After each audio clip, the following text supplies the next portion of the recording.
streaming in probably now. You're potentially live, but I won't have confirmation until you're live. You're live.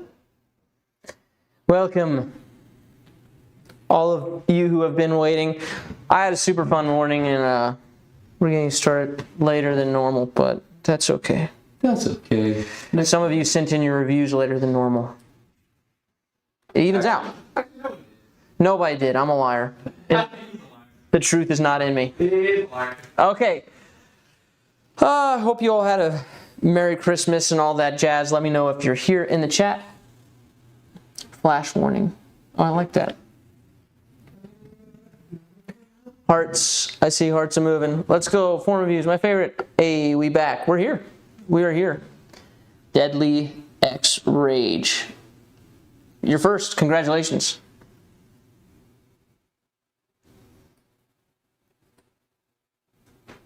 Do do do do do do.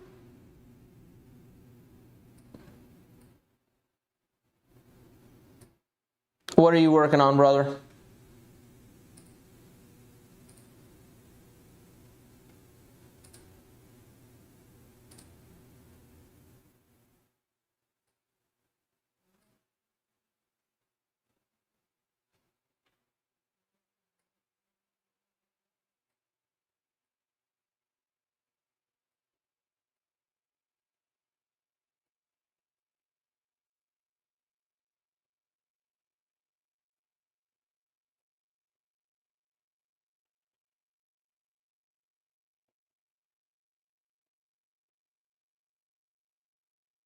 Left arm not swinging around too fast.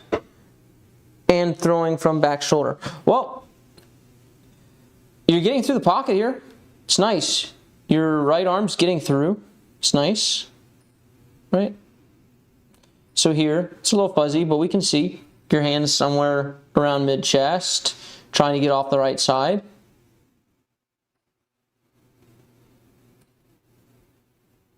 So you're heading in the right direction, dude. You need more time in this. I'm just gonna clean up just a few things here. I'm just clean up a few things here. All right.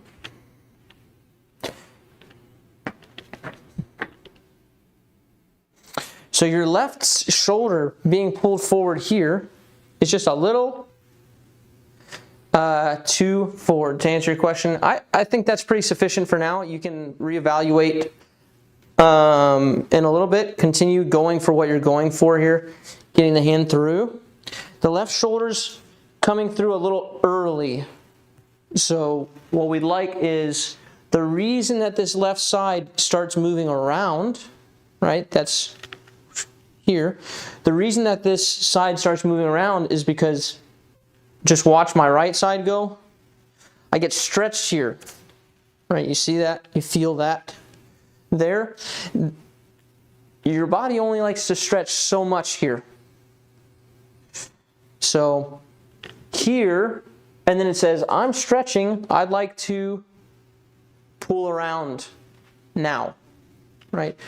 But what you're doing is you're getting about here, and before that stretch happens, you start pushing with the back shoulder. So not as much as you were doing before, but it's still just a touch too early.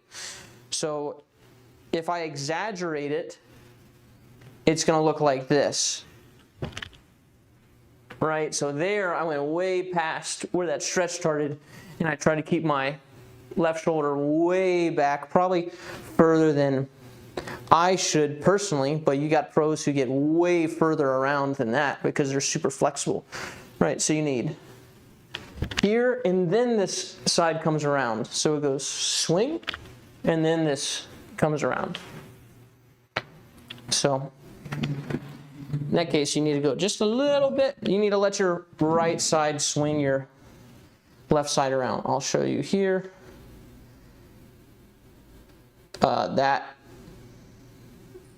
That's a good example if you, well, hey, look, sometimes you get the frame.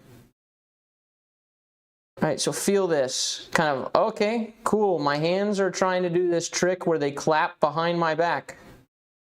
Right, but it's because he left his left back, and now his right goes, and so he gets in that stretched position. And now that starts whipping the left around, right? So you can say that the left got pulled around by the right. Do you get into this position? Probably not. David's probably a little more flexible than you, right? But the concept is you run, and then you run into this stretch. It says, okay, now my left side needs to go. Is it a bad idea to exaggerate by pinching my left shoulder blade back during the throw? Well, the shoulder blade's going to kind of, right? It's not this that we're doing. We're not going like full Michael Phelps. It's not both arms going and moving away from each other. It's more like this one stays here, and then this one goes until it, you know, Newton's cradles that other side around. Kind of goes boing, boing, right? Not here. So I don't think you want to exaggerate by having your left arm going the opposite direction exactly, but when it stays, it's going to end up stretching away from the right. So. And if you want to really feel this, yeah, how about that? Why don't you just do that? Because my shoulder would break, Josh.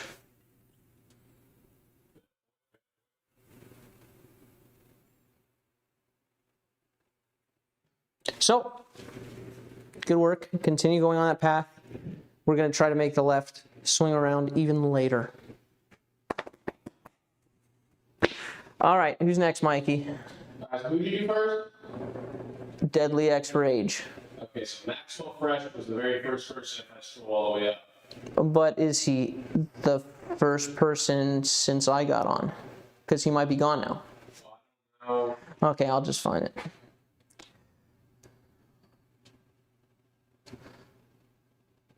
Okay, A, we back. That was Deadly X Rage. And Yeah. Zeno Santi. Yeah, McLovin was next. What you working on, McLovin?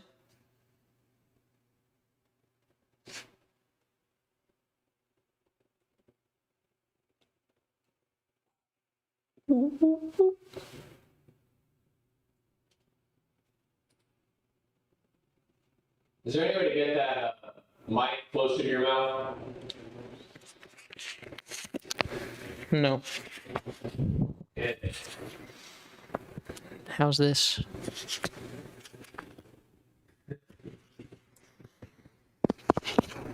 now we're talking.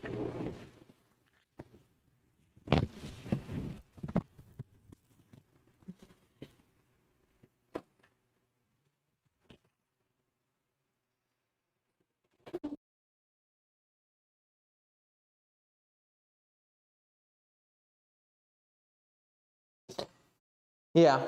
You still got to work on it a little bit.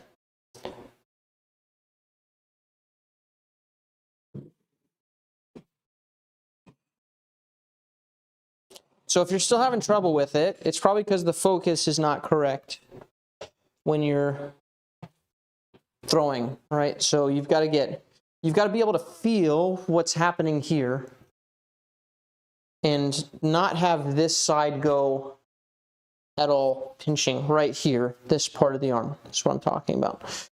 Like kind of where this bicep / chest is.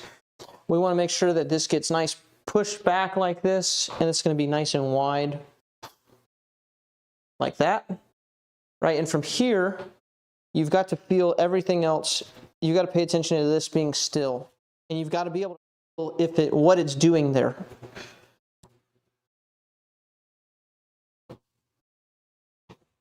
Because currently you're here, and the pinch starts happening.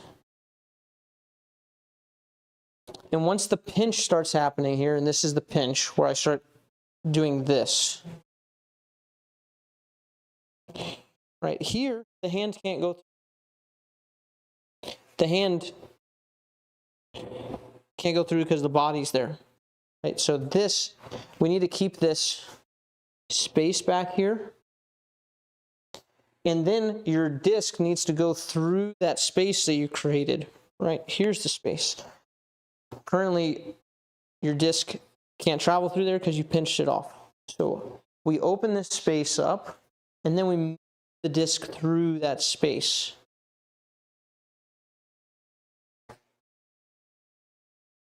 Like that. So the reason that your chest is turning forward here like this is because you were here. If it can't go through you, it's going to have to go around you. So your chest is going to have to turn forward, right? To make that happen. So the key here is being able to focus on this space that you've created here with the hand, right? Moving the disc through that space, past that space. So the hardest part about that is just learning to be able to focus on what is actually happening. So if you can't feel yourself do this pinch, that's kind of thing number one, is what is happening here? Can I see it, you know, with my, for lack of a better term, mind's eye, right? Can you feel this happening without looking at it? Right, if I close my eyes, I can tell you right now, pinch, I could feel that move. Not pinched, not pinched. Able to move through freely. Here, turning around. Through freely. Created the space which allowed the hand to go through. Yeah. It's a very intentional type of focus that you have to develop. Right, what most people do is, what most people do is they throw and then they check in afterwards, like with video or something. Did I do it? Did I not do it? Well, at that point, you're not developing what you need in order to change it. What you need is you need to be able to feel this part, figure out what it first is it doing, and then after that, you can decide what should it be doing. But right now, unless you probably see it on video, I bet I could, if I just asked you, did you pinch it or did you not pinch it? You'd say, I don't know. Or I think right? There should be no I think. It should just be, did you pinch it or did you not pinch it? And pinching's not bad. Not pinching is not bad, right? It's situational, because there are times where I'm going to pinch this for an approach shot, but being cognizant of what's happening will allow you to throw the approach shot or to drive correctly, right? So we pinch off this space and we stay outside of the space almost when we throw approach shots, touch shots. But unless you're able to track and feel this real time, you're not going to be able to make the change. So that's kind of the first thing, is focusing on the correct thing.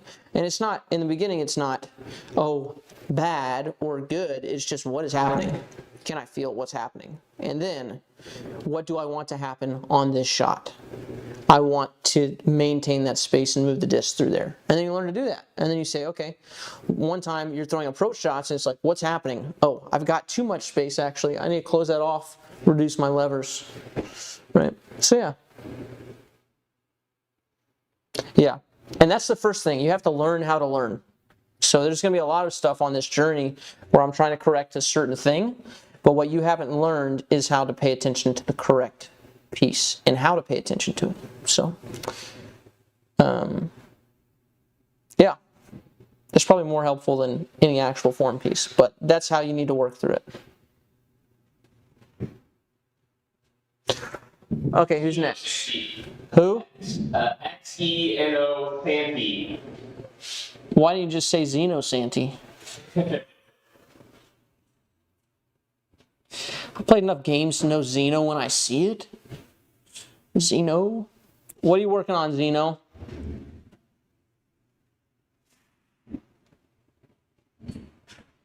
As a matter of fact, if you're here, which I'm assuming you are, and you have space to move where you're at, then go through this with me.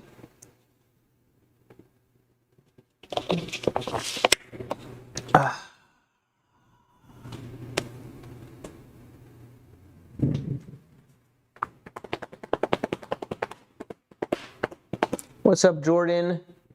Cola Santi. Is this Zeno Santi? Cola Santi could possibly be Zeno Santi, you think? Actually, Oh, okay, currently working on shortening the X step and aligning my back foot more. Aligning your back foot more. I'm assuming you're saying towards me.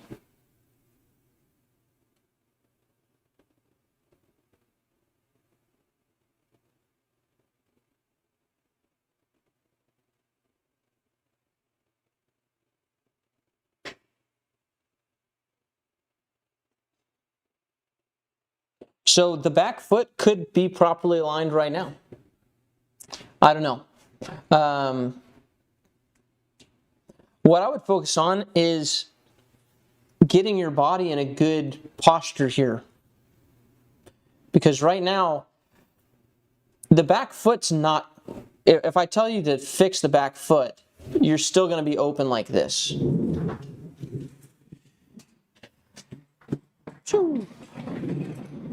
Right, so the direction of the back foot is not the thing.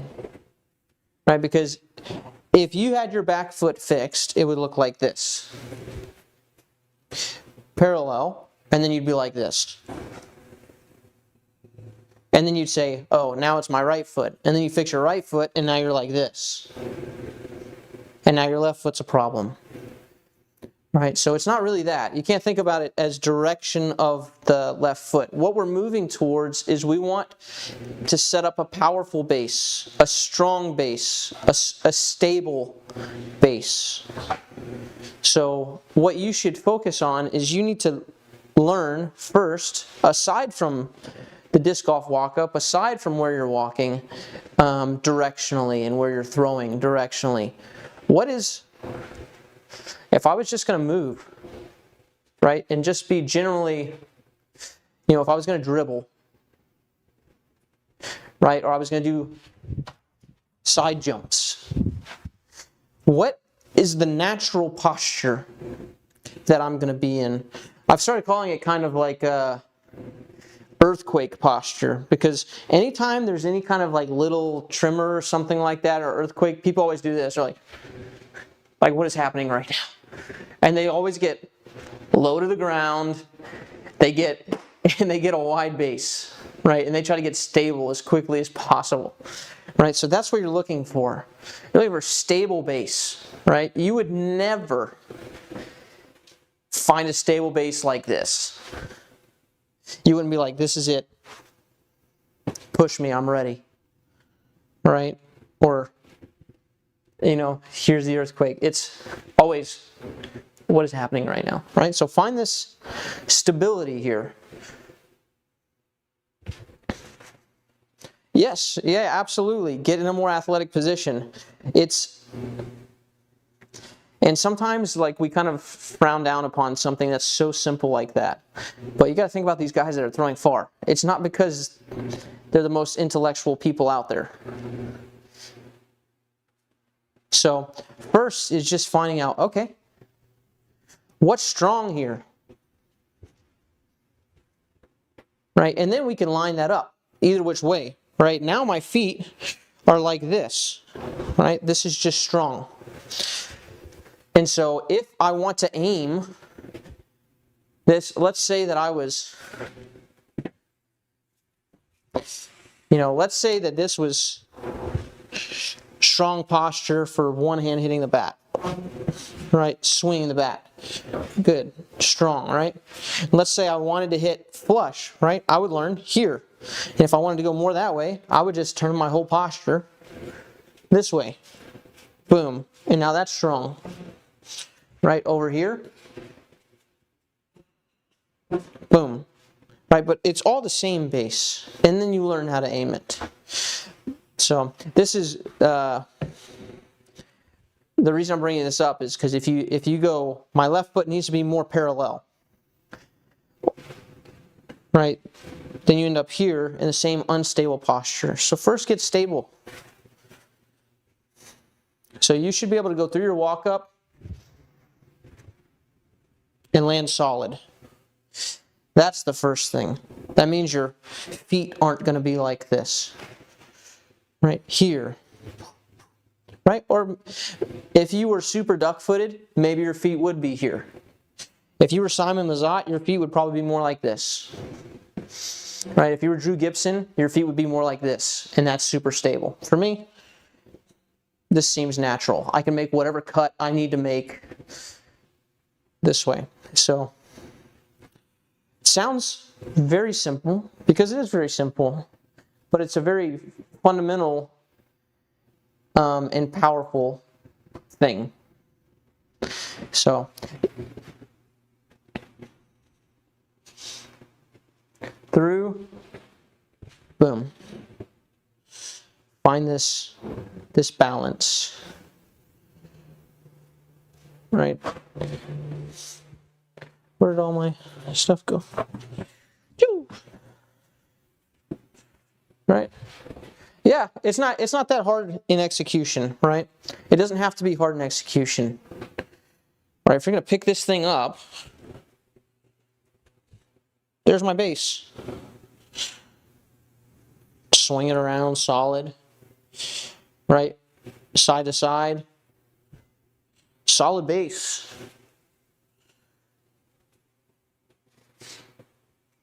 Right? It's only difficult because you're not focusing on the right, because you're focusing on the wrong thing. So,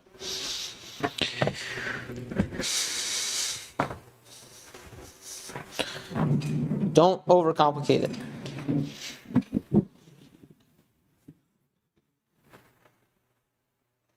Yes, yeah. So take it from your standstills and find that same, if you have the position in standstill and it's solid and strong, all you have to do is copy and paste. You say, I feel this, and what is this I'm feeling in a standstill? Focus on that, focus on feeling that, take the same focus, take it to your walk up. So, it's not direction of the left, not direction of the right. It's solid from your standstill.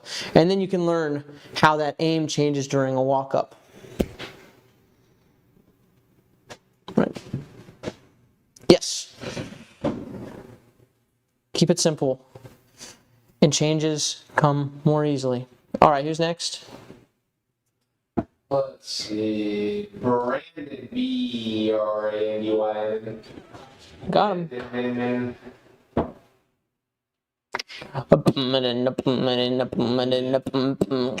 Oh, textured concrete teapot.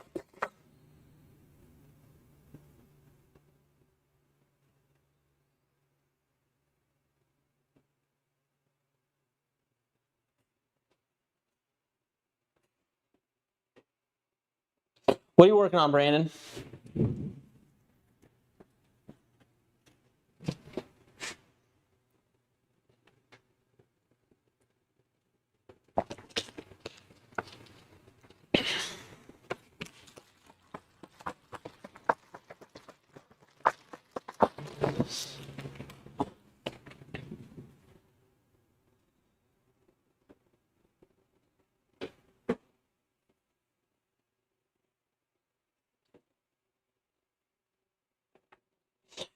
Yeah, you have a very spinny form.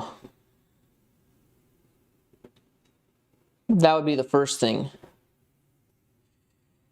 So first thing on my list is learning to get the hand to move forward without the body. Right? You should be able to feel that, okay, from here, what's happening? What's moving together? What's moving not together? And I can see here the shoulder, the back shoulder, the hand, all of this is all attached. It's basically one unit. Every frame as the left shoulder is kind of clicking forward. The hand's kind of clicking forward with it. There's no separation there. There's no hand moving not tied to the body, right? Which is kind of the first thing that you need. Is the hand has got to be free to move. Here. So I take something, you can take something simple like a stick or something like this, stand just on one leg. This is what we're trying to do. I just want the hand moving freely. Right now what you're trying to do is this.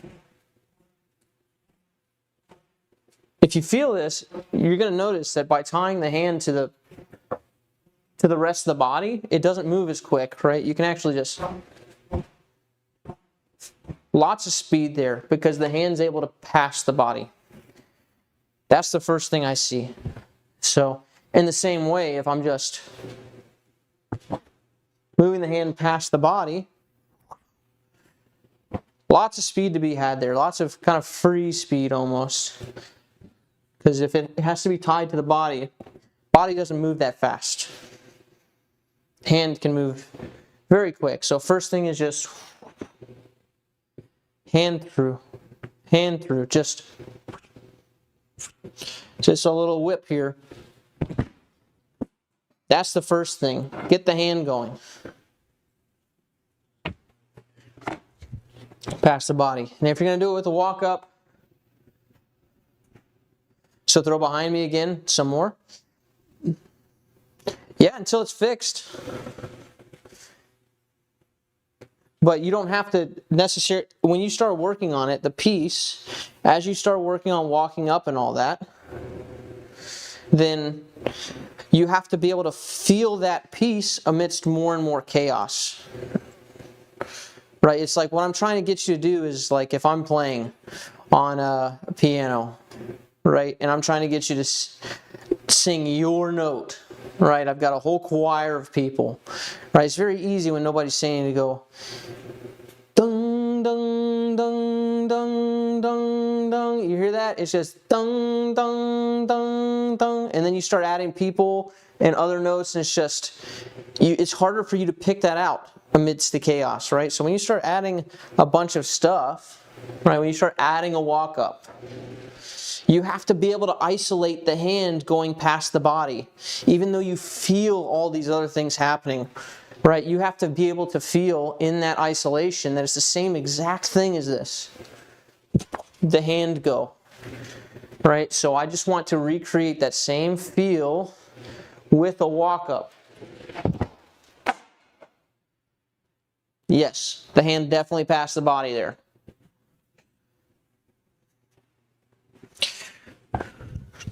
Right, you can't stop thinking about that piece when you add the walk up. Right, so if you sent me a one leg drill and your one leg drill looked like this, I'd say great, now let the body go. And if your body went and it looked like this every time, and we go, I say great, let's add a walk up. Right? And then you go like, in what I see during your walk-up is this. I say, okay, you stopped focusing on the hand leading. Focus on feeling the hand past the body. Right, so that's the step that you're at, if you're doing the other two steps correctly. This is kind of the downfall of form reviews, is if I see you do the same thing over and over again, I don't have like the context from previous lessons, I don't have the chat history and all that, so I just tell you what I see is the biggest problem there. And so when you added the walk up, I'm assuming you thought, okay, it was good from the one leg drill, and so you just got to make it happen here, which is super common. It's like if I just start jamming on piano keys and I'm just asking you to pick out the one note, that'd be tough. So, but different levels of focus. It's the same focus, same thing you're focusing on, there's just more going on around it. Makes it harder to pick it out. So pros just get really good at picking that out. Lissai, yeah. That's all it is.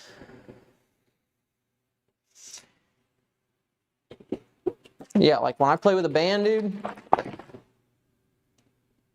I can pick out what the keyboard player's doing. I can pick out what the drummer's doing. I can pick out what the other vocalist is doing I can pick out all these things, but it's only like, I couldn't do that right away. You have to practice focusing, and then you start being able to focus. Oh, okay, now there are only 2 people in the band. Now I can kind of focus on what they're doing. I can hear what's happening, and then you add more people, and it's like, okay. Then you got an orchestra, and it's like, yo, that flute player, get it together. So, and then they are a professional conductor.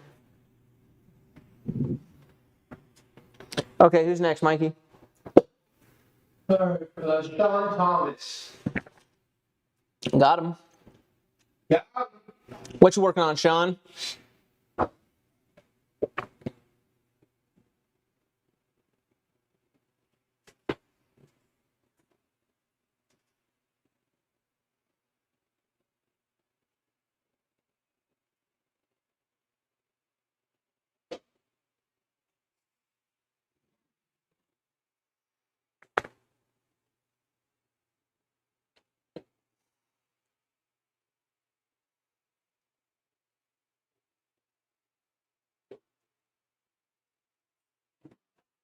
Relatable, Joe says. Yep.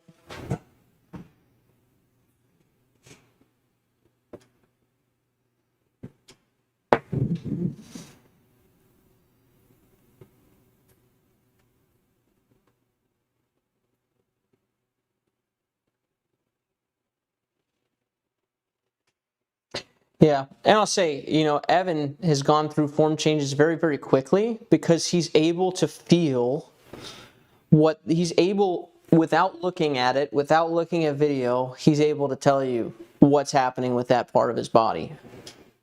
Right? That's what athletes are able to do. Is you take them to a sport or something they've never done before, and you tell them, yeah, it has to go. You need it to go off your, pinky finger this way, and they'll be like, okay. And then they'll do it, and you're like, what?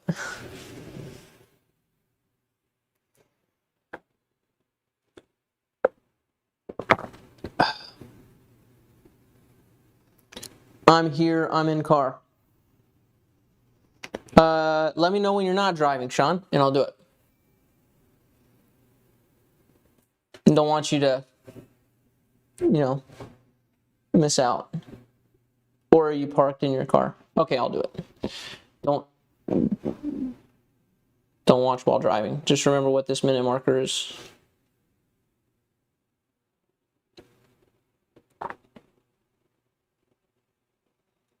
Is a temptation too great?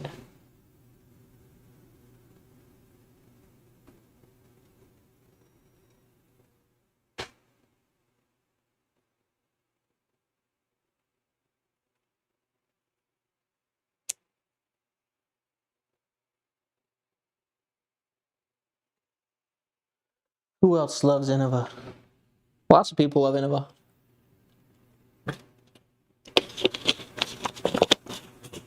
Oh, passenger seat. Word. Okay. Yeah, I'd go more basic than that.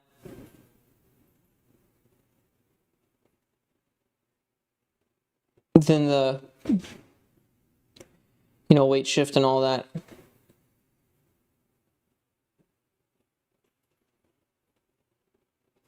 Your swing path, like this arm is very wide. It's like very towards us.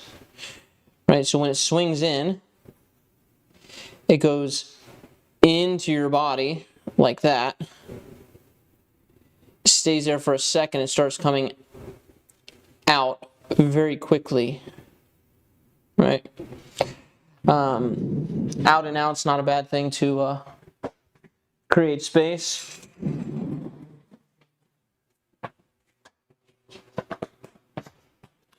But kind of time to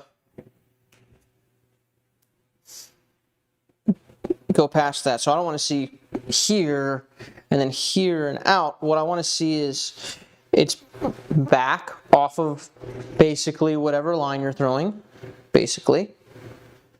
Right? And then it moves forward. And the hand's got to travel as far forward as it can on its own. So your left side starts way away. You start very spread like this, and then it's kind of like bounces in, and the left side's continuing to move. You need to work on isolating hand, past body, hand, past body.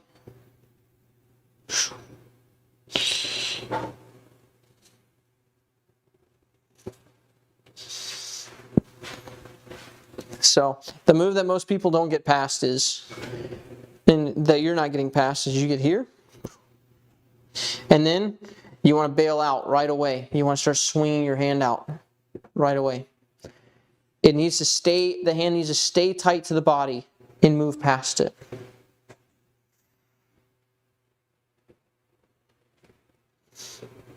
Like this.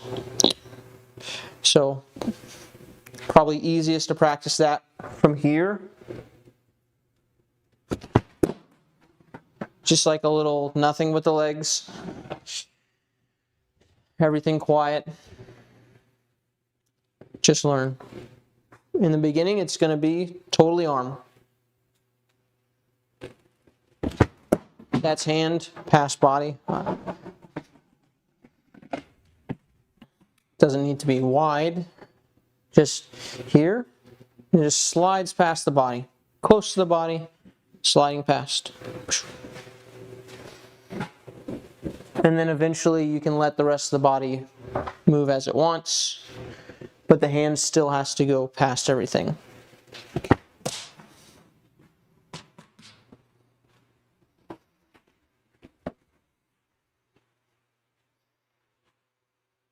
Yeah.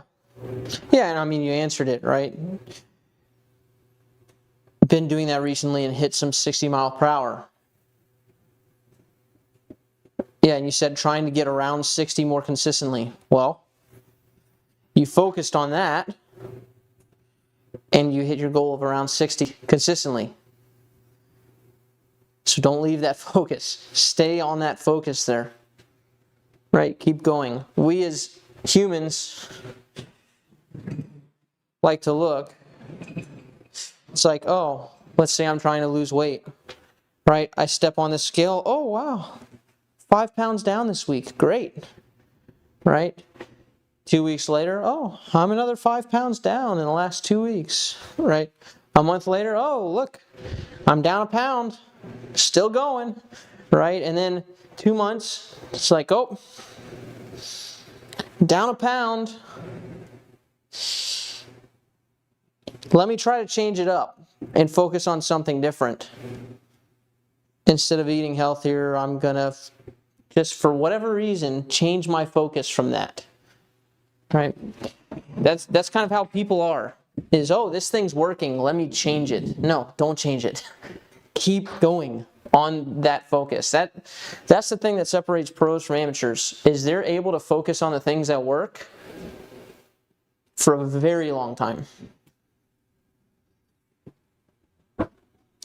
Amateurs want to leave it too quickly. They don't want to focus on enough in the first place, and then once it's working, they're like, all right, now let me go focus on something else. It's like, no. Stay focused on this piece.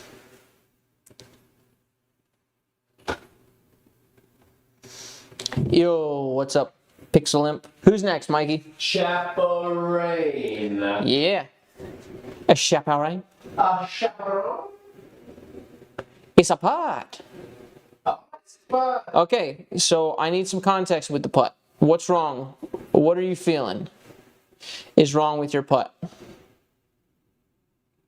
Yeah, because you ain't figuring out anything from that video. Holy smokes, Chapain.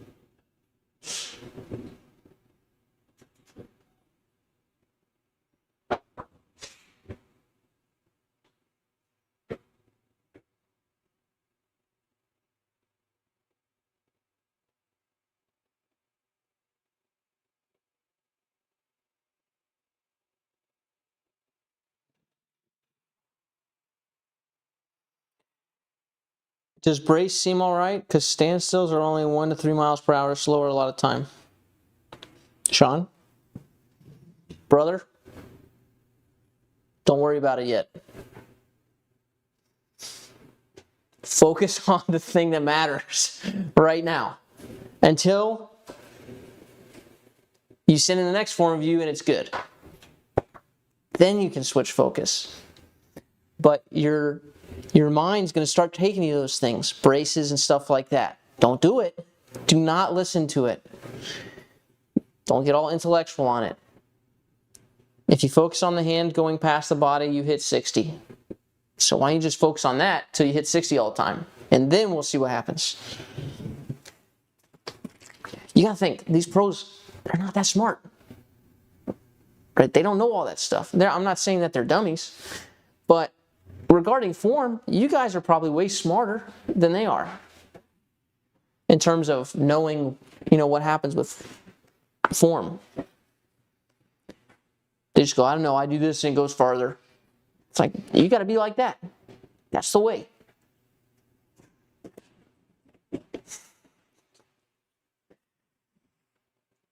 All right.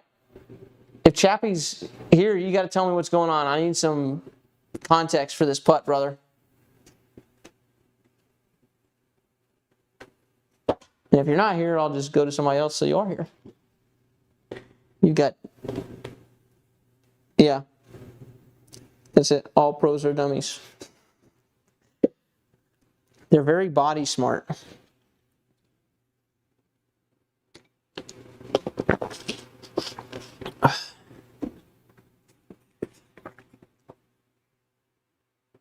I'd throw a whole lot further if my understanding of the throw meant anything.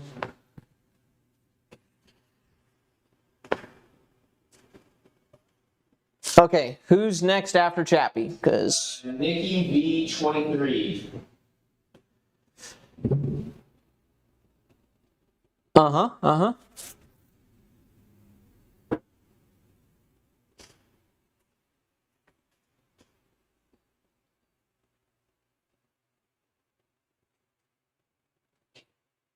Yeah. What you working on, Nikki?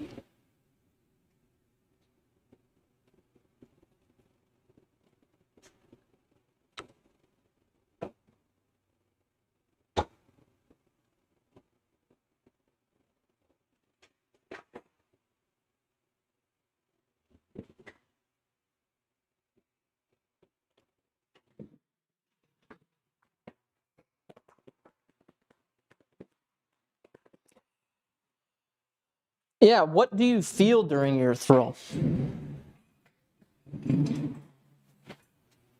Because what it looks like to me is that there's a lot of energy given with this back leg.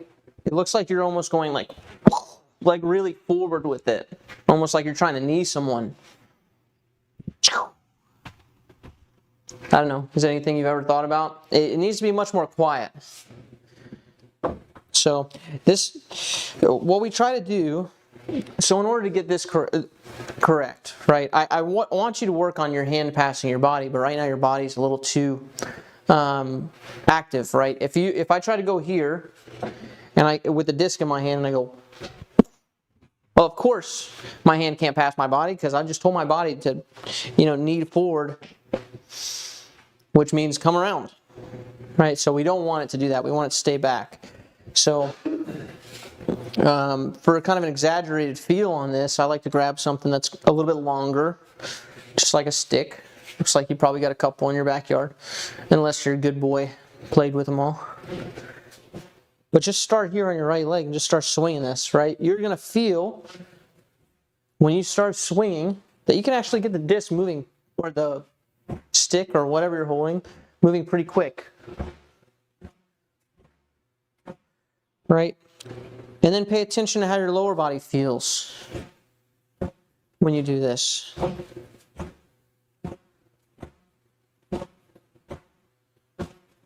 Right? You can take a broom handle, go out to the backyard, do this as well.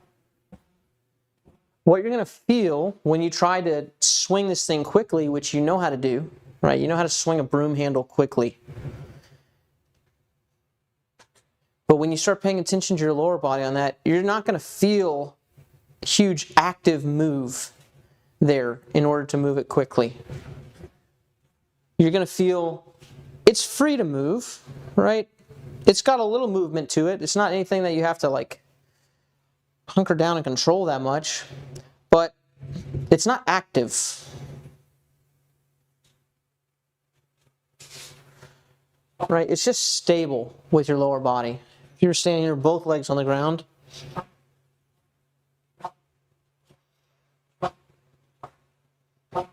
free to move, just stable. Right? So your back side's too active right now. Your left side's too active, so grab it.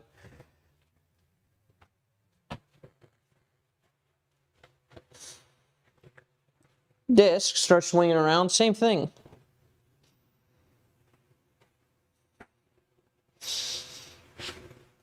Very passive. Reminds me kind of of sea bass because he always had a cup.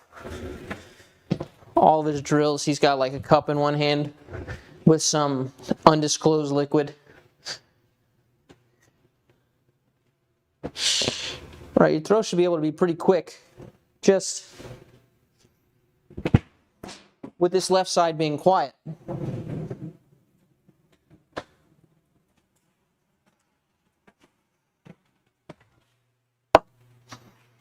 Oops.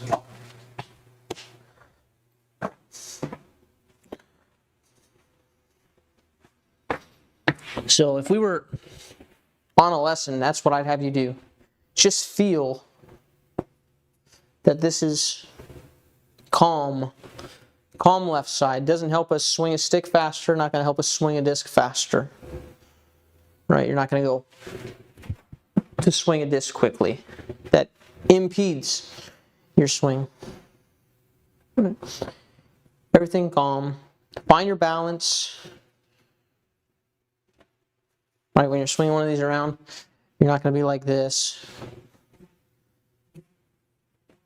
Right, foot's going to be somewhere back. Find your balance.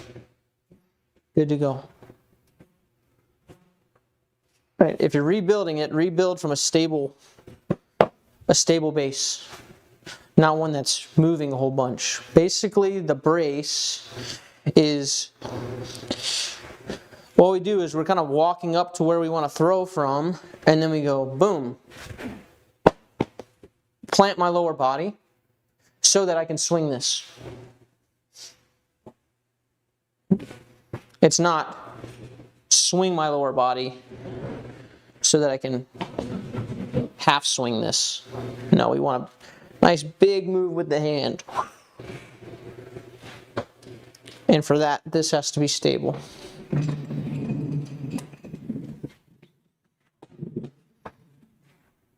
So I'll show you yours one more time. See how moving that is? Driving forward that is? Stage release. No, not yet.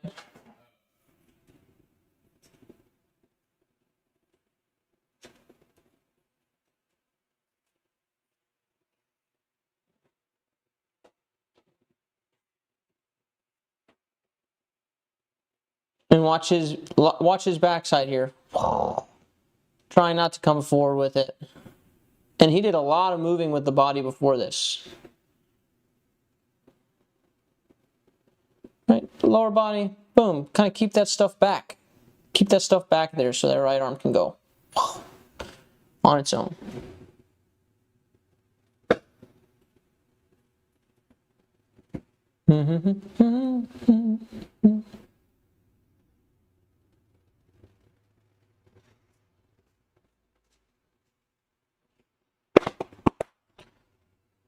All right, now Sage.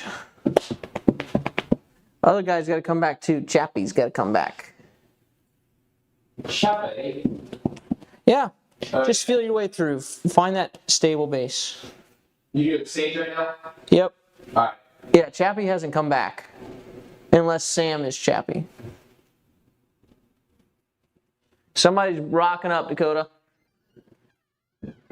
Yo, yo. What's up?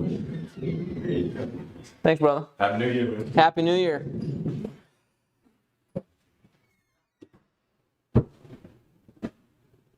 What is it? I don't know, it's specifically to me, though. Oh. If get off screen real quick, you know it. Kansas City. Oh. Brian Earhart, is that you? Nice shot. Oh, I think I know what it is. I think they. Oh yeah. Actually, I know what it is. It's that disc clip. Oh yeah, look, referral 1D clip. It's like a weighted something another. You can open it. Sure. I know what it is. He didn't respond to me though, so I didn't actually think it was coming. Yeah. Unless he did respond and somebody else looked at it. I did not. Could have been me, so I wouldn't put it past me.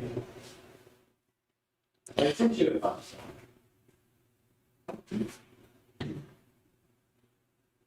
Why did you do it? We just got a letter. We just got a letter. We just got a letter. I wonder who it's from. It's from Hans. Is there one from Die Hard?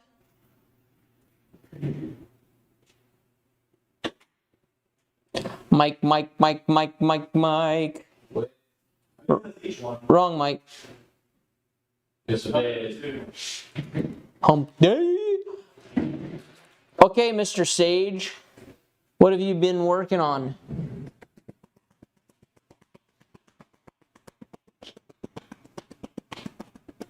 Body centered, back to basket, chin off, shoulder, hand through.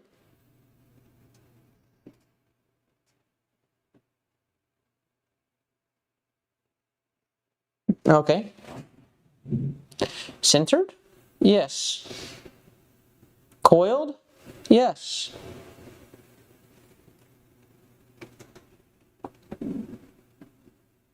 Centered, coiled? Yes. Hand through? No. Right, so you pinched here. You see the pinch? Whoosh.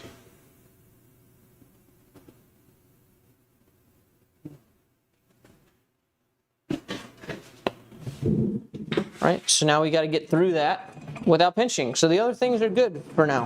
And you know how to change them now. Now you can pay attention to, okay, at some point you can go back and if you're off-centered, cool. You can go back and just switch that real quick. If you're not coiled, you can just go back and deal with that real quick.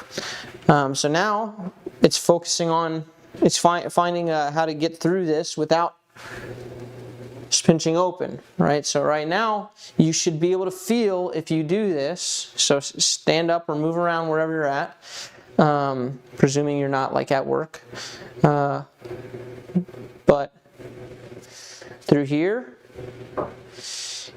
there are two options from here. You can have your hand kind of come into your body, and your body can rotate forward to meet your hand, which is what's currently happening. Or the elbow, so from a backswing, the elbow can pass the body. The hand can slide past the body. So if we have to maintain this space here, maintain it. Let's pay attention to the space here. Got it.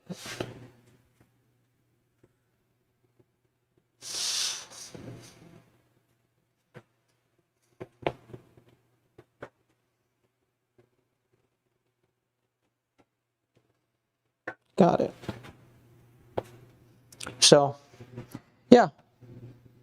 Spend some time focusing there. It seems like you had so much on your body centered, back to basket, chin off shoulder, hand through.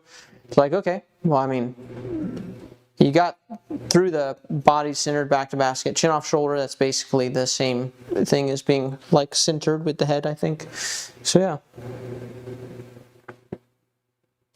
So, hand through has to go through space you created.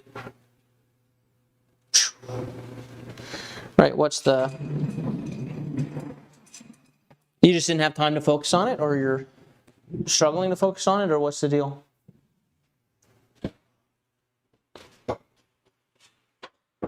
I mean, I wouldn't... If you gave me a list of 4 things you're working on, you got 3 out of the 4, I'd be like, amazing. So, yeah, I can't hit it for some reason. Well, can you do it standing up now? Like, can you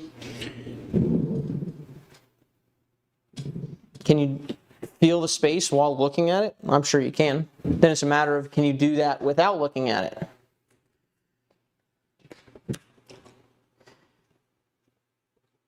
Yeah, all that means, yeah, if it's recurring, that just means that you have not focused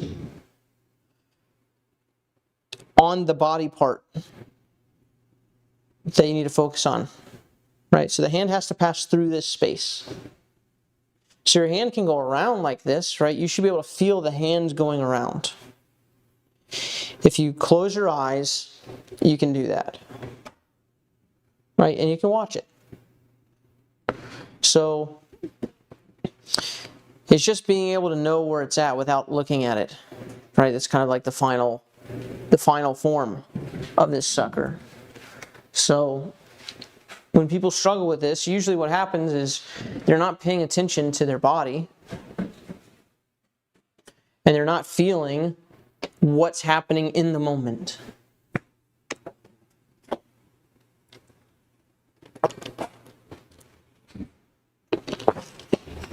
Right, so step one is, what is my hand currently doing? Like if I showed you that your hand, if I showed you this video and said your hand's going around like this, right, your hand's going here. Can you feel that? Can you feel that your hand's going like that? And your answer is no. Well, that's the problem. It's not a problem that your hand's going around like this. The problem is that you can't feel that. Right, so when you feel, okay, it's going around like this, and I say, can you feel your hand? What did your hand do? It went around like this. Great. Now that we know it's going around like that, now we can say, what then do we want it to do, right? Because there are times where we want this to happen on purpose. You know, we can find a case for that. So now we just have to say, okay, what does this feel like when it comes through here? What does that feel like? Feels almost like I'm gonna tickle my armpit. Feels like I'm going to, you know, break down a door with my elbow. It feels like I'm going to, whatever the feel is, right? But you have to feel that happening or not happening. Right? And if it goes around like this one time, make it do something different. Make it go through the next time. Right? But don't just go, oh, I felt it go around. Oh, I felt it go around. Oh, I felt it go around. That's the first step. Second step is, can you feel it go through, however slow? And then if you throw, and one goes like this, yeah, it feels like a no-look pass. Exactly. Yeah. For me, it feels, that's why it feels like I'm throwing behind me.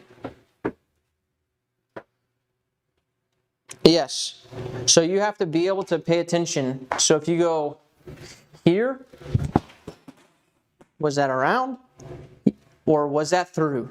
That one was around. Not a problem. Not good, not bad. It is what it is. But I don't want that for this throw. Let me try to go through and do something different. So this next one is definitely not going around. I'm going to go through. If it's too far through, I'll make that happen. But I'm not going to make the same exact mistake. I would almost say that was too far through, right? But now I can make a correction. So,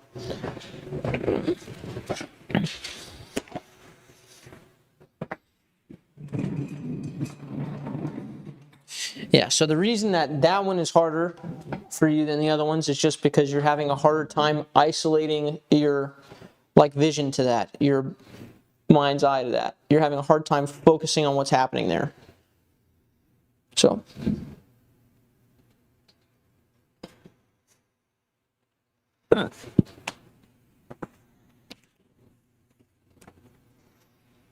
yes. Okay. Chapain, are you here? Chappy?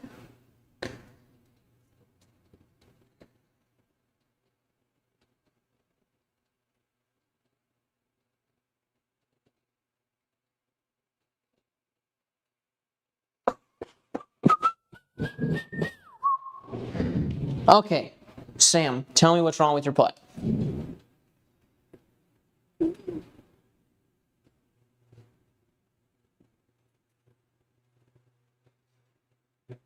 What you don't like about your putt?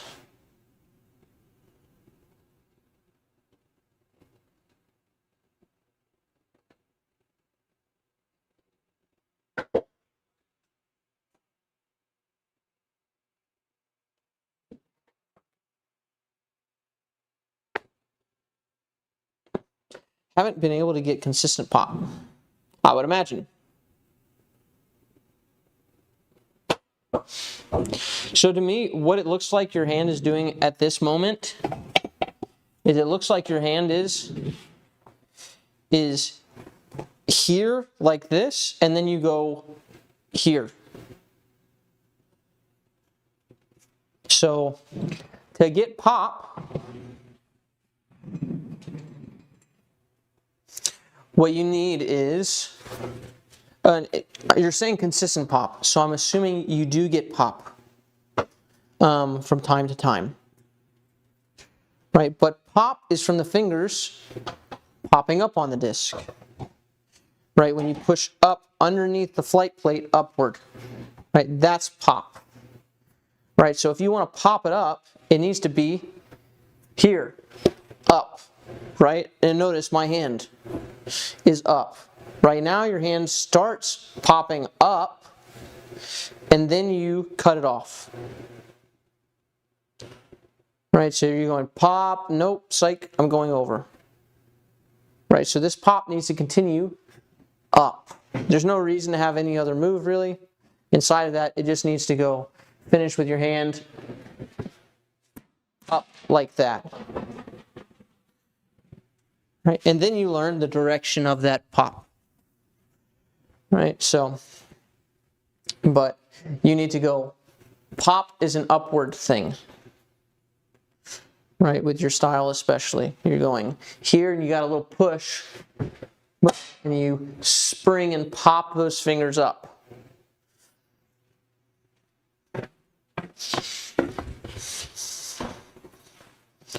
Right, and if you want to putt higher, you pop up more. And if you want to putt lower, you pop the direction lower. Right, but this is boop, up, this is forward. Right, so once you have the pop direction, you can manipulate it. So, but yeah, there's no reason to do this with your hand. So your hand's up here, and then here you get it to closed like this. Well, that would mean I would go pop up in here. So there's no reason to do that. Just finish with the hand up where you want it. And then you can learn to manipulate. So here's a high pop. Up. And maybe for some reason I want a low pop. Right, that's pop there. Instead of boo, popped up.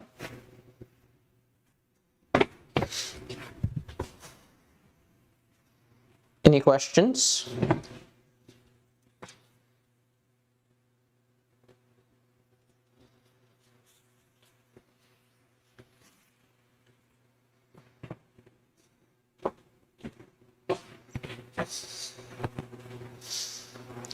Yeah, so more distance is,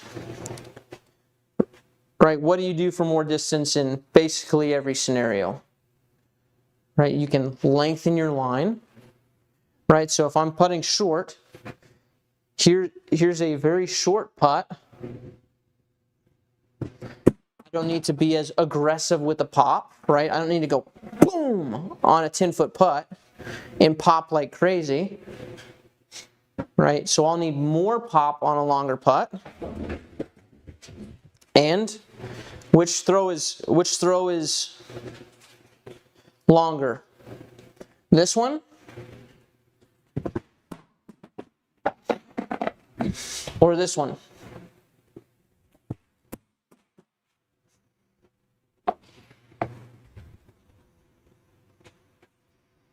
Right, obviously the first one is longer.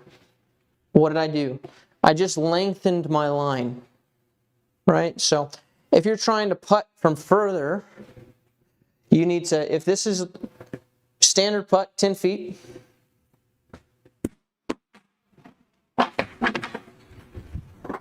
now let me lengthen this line.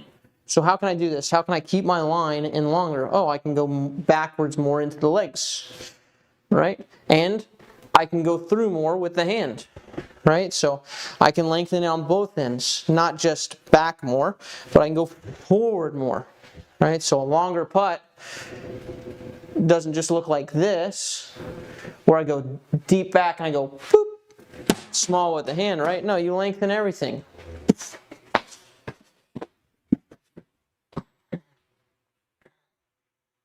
So lengthen the whole line. Here, let me go to that. Right? Much bigger finish as well, right? Lengthen both ends of that line when you want to go further. And yes, we lengthen with the lower body.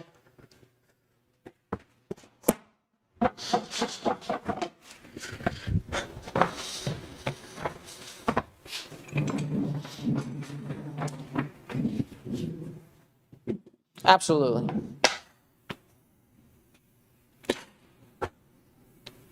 Who next? Uguisio. Uguisio. Uguisio's in there. No. Let's have to figure out why. Alright, next. I'm going for Uguisio.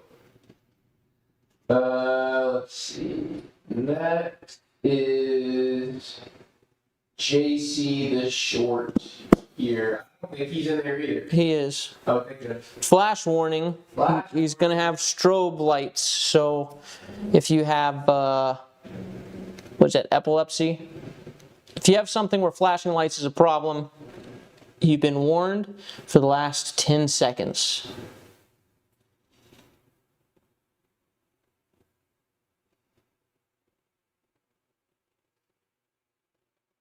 Hey, can you tell Uguisio that he didn't use the, he didn't put in the code word?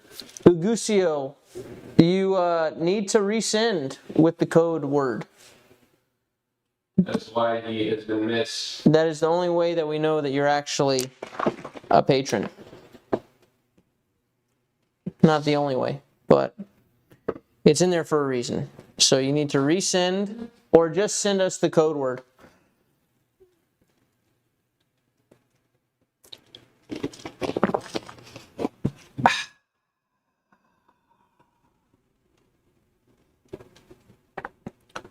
JC, what you been working on, dude?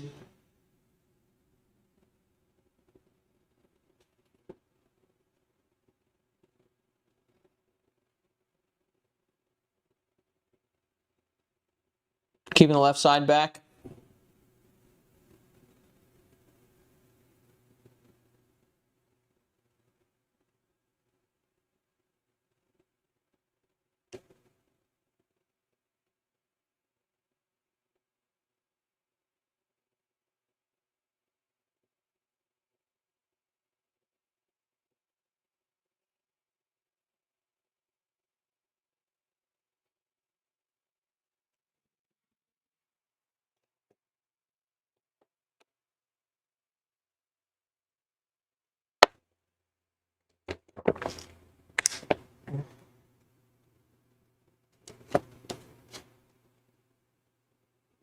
No, don't send the code word here. Email the code word.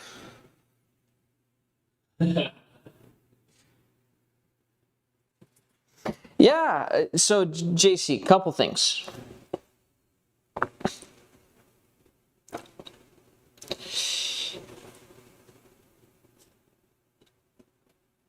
The left side staying back.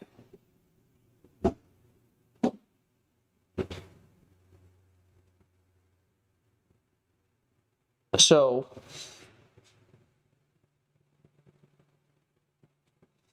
nice. Are you walking this way first? Like, it's hard for me to tell where your left foot is from, like, off the screen. Wait. Aha! There's a little more room. Yeah, it looks like you almost sweep in, like, this way, and then go that way. Which is going to make the posture not all that hard.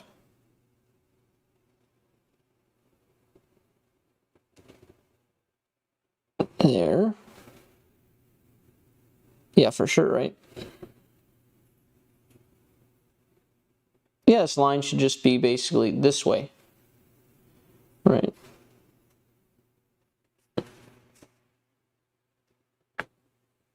I don't think I do that.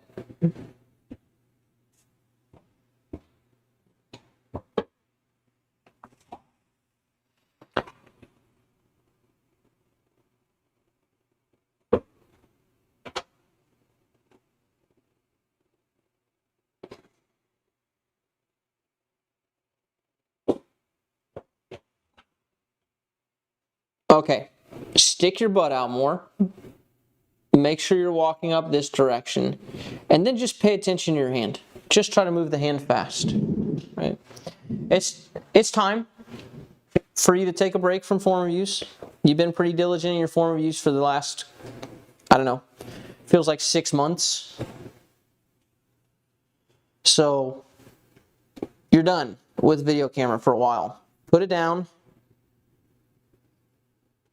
Start feeling good posture. And start feeling the right hand moving quick. Right, the body does not have to move fast. Keep the body stable. You don't need to move quickly. Just move the hand quickly.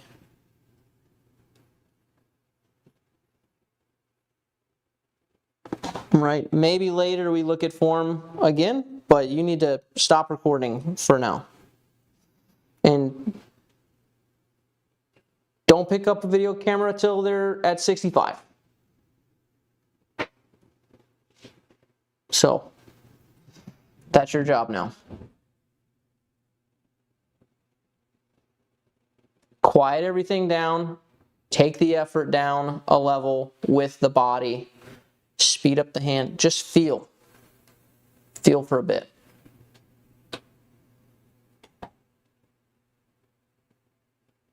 Just tech disc it up for a little while.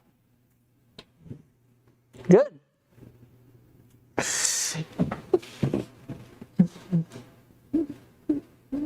Yeah, you want to put on that muscle mass. Yeah, but no video camera. No video camera. Just feel for a little while. Okay. Is Uji? Got anything really yet? Okay. Who's next then? So you're putting me check. Gooey. Oh, Fooey Gooey. Inbound.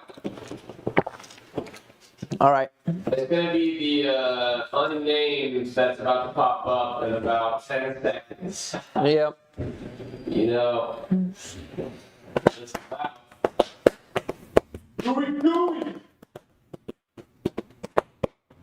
Get in there, Gooey. Oh, he's. Oh, I don't know about. Oh. No, it's just taking a second. It'll be fine. Yeah, this is not the bad symbol yet. And good. There it is.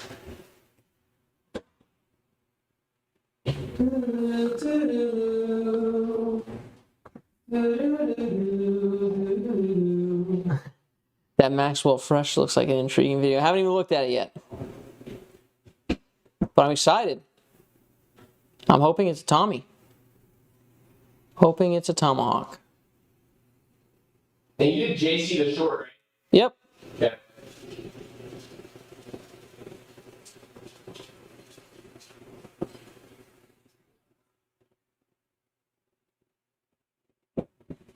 Oh, you got to tell Maggie Spaghetti they didn't do it either.